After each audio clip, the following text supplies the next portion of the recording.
Mas agora outro problema surge.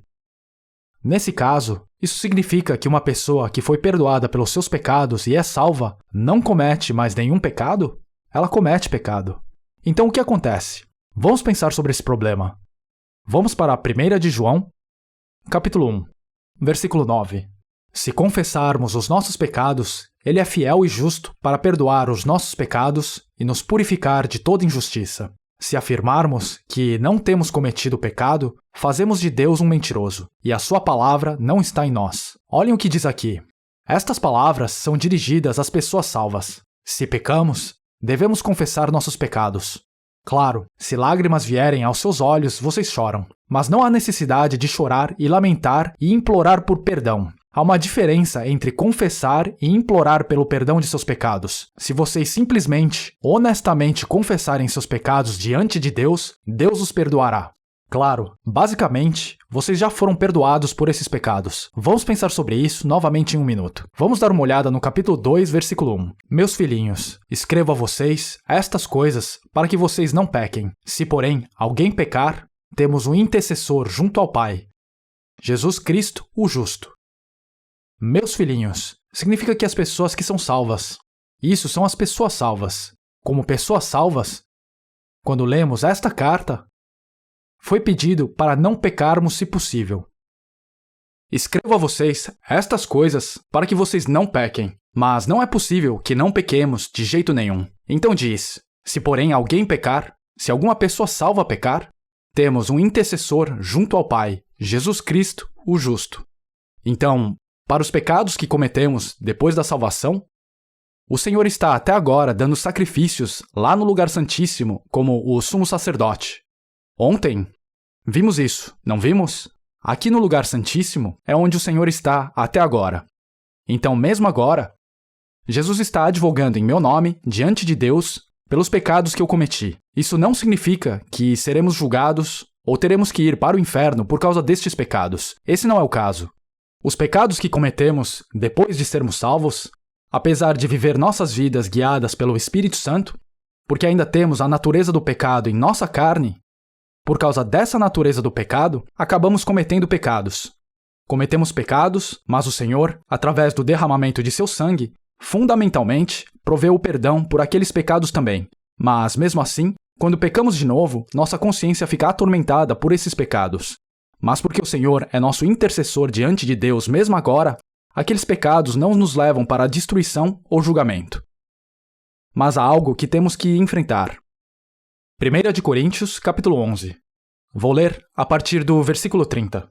Por isso, há entre vocês muitos fracos e doentes, e vários já dormiram. Mas se nós tivéssemos o cuidado de examinar a nós mesmos, não receberíamos juízo. Quando, porém, somos julgados pelo Senhor, estamos sendo disciplinados para que não sejamos condenados com o mundo. Olhem o que diz aqui. Vamos pensar primeiro sobre o versículo 32. Diz, quando, porém, somos julgados pelo Senhor, estamos sendo disciplinados. E então diz, para que não sejamos condenados com o mundo. Se formos condenados com o mundo, vamos para o inferno. Esse é o julgamento. Mas diz, estamos sendo disciplinados. Quando um filho faz algo errado contra seu pai, o pai pode bater no filho para que ele saiba de seu pecado. Isso é disciplinar. Disciplinar não quer dizer ser enviado para o inferno. Mas pode haver algo que te afete na carne. Isso é dito claramente, não é? Repitam comigo. Para que não sejamos condenados com o mundo. Quando diz que o mundo será condenado, significa que o mundo será julgado e enviado ao inferno. Ou seja, todas as pessoas que não são salvas. Mas como somos salvos, não seremos condenados com o mundo. Mas depois de salvos, os pecados que cometemos são feitos pela carne. São feitos pela carne, não pelo Espírito. Então, nossa carne deve ser disciplinada. O que é essa disciplina? Olhem o versículo 30.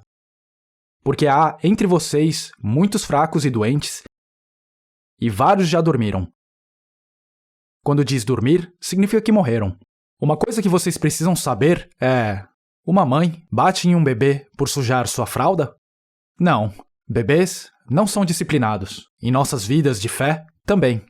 Bebês pequenos que acabaram de ser salvos não são disciplinados. Quando sua fé cresce um pouco, então são disciplinados. Essa disciplina é um sinal de amor. Então, Ficar fraco é uma forma de disciplina. E ficar doente é uma forma de disciplina. E até mesmo a morte também é disciplina. Vou falar um pouco mais sobre isso por um momento. Mas isso também é uma forma de disciplina. Quando o negócio de uma pessoa fracassa, ela precisa pensar. Se uma pessoa encontra um acidente, ela precisa pensar. No curso de nossas vidas de fé, depois de sermos salvos, tudo que acontece a nós pode ser um tipo de disciplina. Eu não posso entrar em detalhes sobre isso, mas às vezes somos disciplinados mesmo não tendo cometido pecado. Há esse tipo de castigo disciplinador também. Então, termina com disciplina. Não somos condenados. Vamos agora para 1 de Coríntios, capítulo 5. 1 de Coríntios, capítulo 5, versículo 1. Por toda parte se ouve que há imoralidade entre vocês. Imoralidade que não ocorre nem entre os pagãos, a ponto de um de vocês possuir a mulher de seu pai. Quando diz entre vocês, isso significa entre os crentes na igreja de Coríntio. Quando a Bíblia fala sobre os crentes na igreja de Coríntio, significa pessoas que são salvas. Havia pessoas salvas, mas que ainda cometiam imoralidade. E que tipo de imoralidade era essa? Já que está falando sobre a mulher do pai de uma pessoa, significa sua madrasta. E então essa pessoa cometeu um pecado sexual com sua própria madrasta. A região de Coríntio fica na Grécia. Dentre os crentes na igreja de Coríntio, essa pessoa salva não considerou isso como algo tão grave.